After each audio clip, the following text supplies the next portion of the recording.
You know, my podcast is not biblical at all.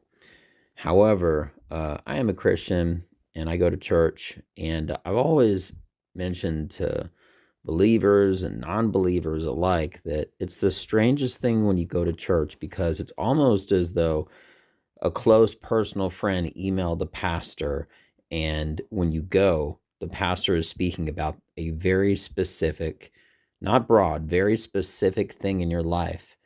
Um, and it just kind of blows me away.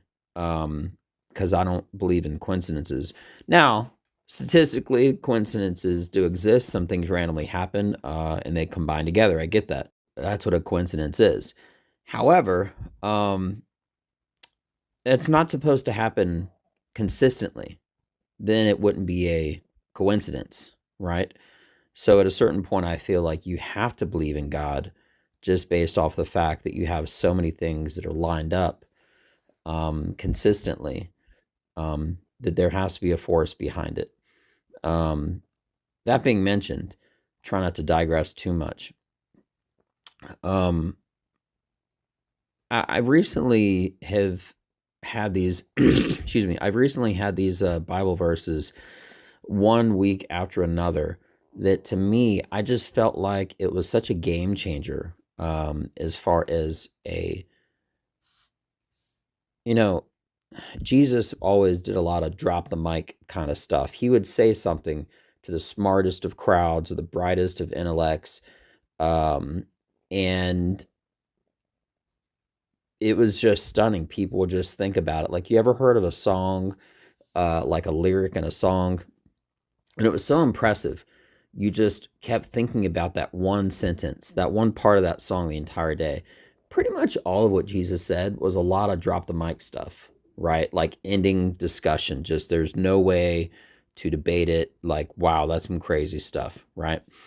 Um, so for the next at least 2 weeks, I'm going to be doing Bible verses that I think uh, were just so crazy, and now I'm making them a part of my day every day. So the first one is Romans 8:31, and that is, "What then shall we say in response to these things?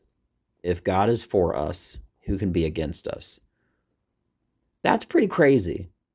That's a short way of saying it. If God's on our side, who can be against us? We're unstoppable. All right. As long as your purpose is truthful and just, okay, uh, and you're in the right, you can't be wrong.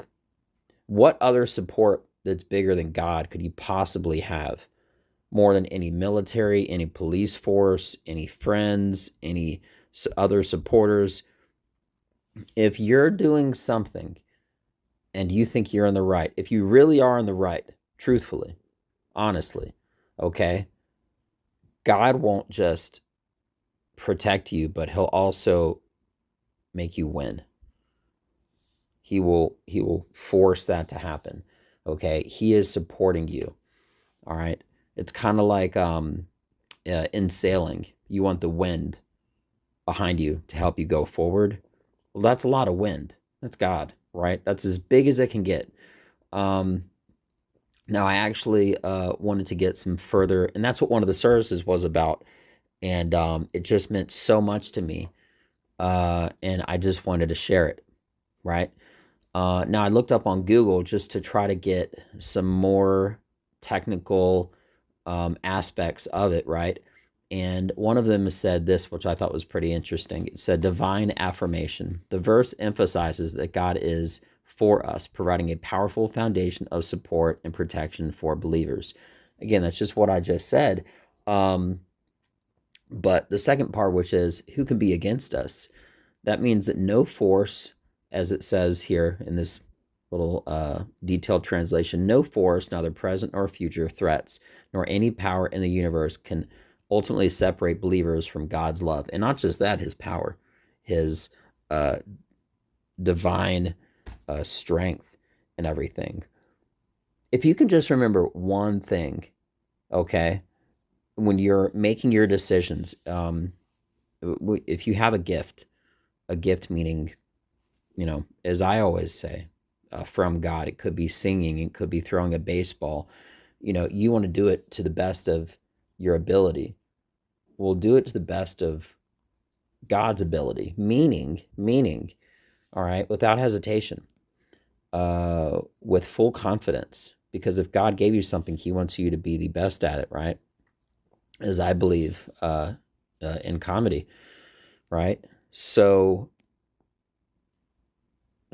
again, it goes back to a prior book that I mentioned, something called The War of Art, and resistance and procrastination, all these things that go against that true gift that, as I always say again, God gave me, you, us, every individual, I believe at least,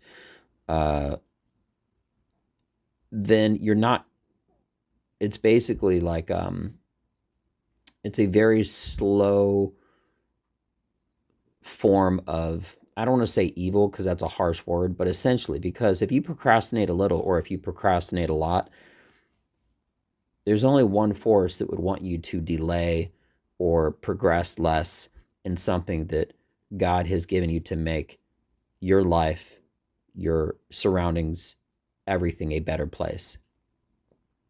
Right? And that's what the war of art has to do with. It has to do with essentially procrastination and resistance and finding excuses for not moving forward. And he calls that, the author calls that, essentially a part of evil, right? And I know I'm getting a little deep now, but you have to make a simple connection that if there's two sides, one is good, one is bad, and if God gives you a gift, okay, anything that goes against that, having to do with, let's just say the gift of, let's just say your life, for example, He doesn't want you using your body and your words to deceive people and to lie and to be bad, right? In the exact way, if He gave you a gift, a foundation, something to make your life better and those around you better, it could be your athleticism to support your wife and family or whatever it is, right? He wouldn't want you to pollute your body, okay? Because that would put, it would kind of like jeopardize, hypothetically, potentially, that great job that you have being that professional baseball player, fill in the blank, or whatever it is.